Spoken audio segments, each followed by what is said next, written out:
Your friendly neighborhood Spider-Man just dropped 3 episodes today, which, by the way, did not really expect drop 3 episodes. I thought it was like 2 episodes, but no, it was three. So I guess they're doing this every week. Well, not every week. Next week they're gonna drop 3 more, and then the week after I think it's only 2. So very short run for the show because they're airing so many episodes quickly. But I get it because when you watch these 3 episodes, they directly flow into each other really well. And it felt like this is an arc that's meant to be viewed together. A lot of people pointed out, spoilers for these episodes, that Peter's kind of jock friend had the same name as Tombstone. And so, I didn't think they were going to do anything with that so soon, but they did. Basically, I don't know how I feel about it, because I do feel like, okay, he seems like a really genuine good character, but, like, I feel like it is a trope in media of, like, black people in gangs and involved in that kind of world, that it is kind of like, okay, I wish they didn't, that what I really initially liked about Peter's new friend in this show is that he's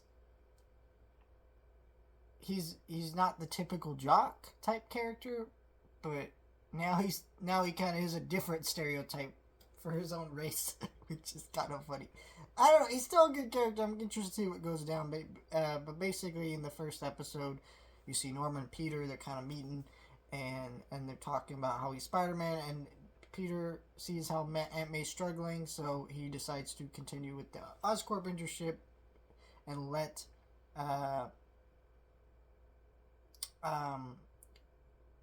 Norman help him and get new suits. And you see the disastrous new suits.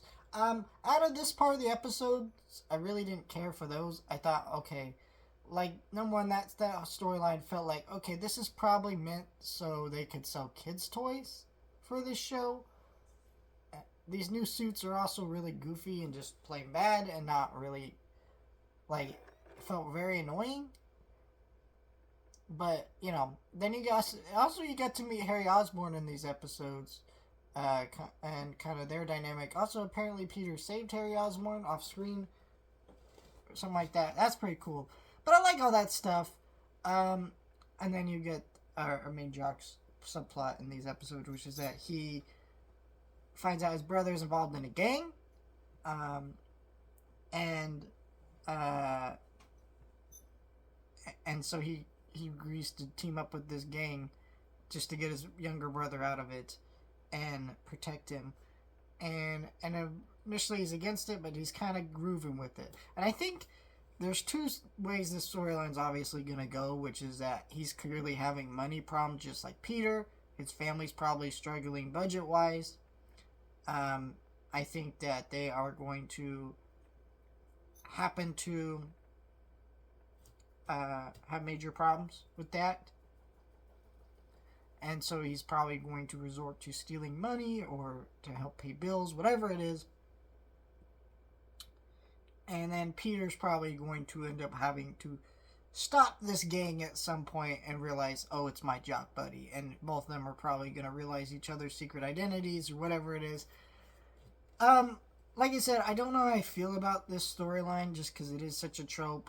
But then again, Spider-Man's a tropey type of media anyway, so I don't think it's necessarily something that's meant to cause harm in any way, but it is kind of like a stereotype that I would like to not be continued as often as it is. If that makes sense. I don't know. Still really like these episodes. I think I really enjoyed these episodes the more they went along. The first 2 episodes felt a little bit clunky, but I was still enjoying kind of what they were going for. And then this episode, these 3 episodes felt like, okay, this show's doing some unique and different things. Really enjoying all that. Very different interpretations of these characters that, aren't perfect. I've made my criticisms clear, but I still really like this show so far. Let me know your thoughts, like, share, and subscribe.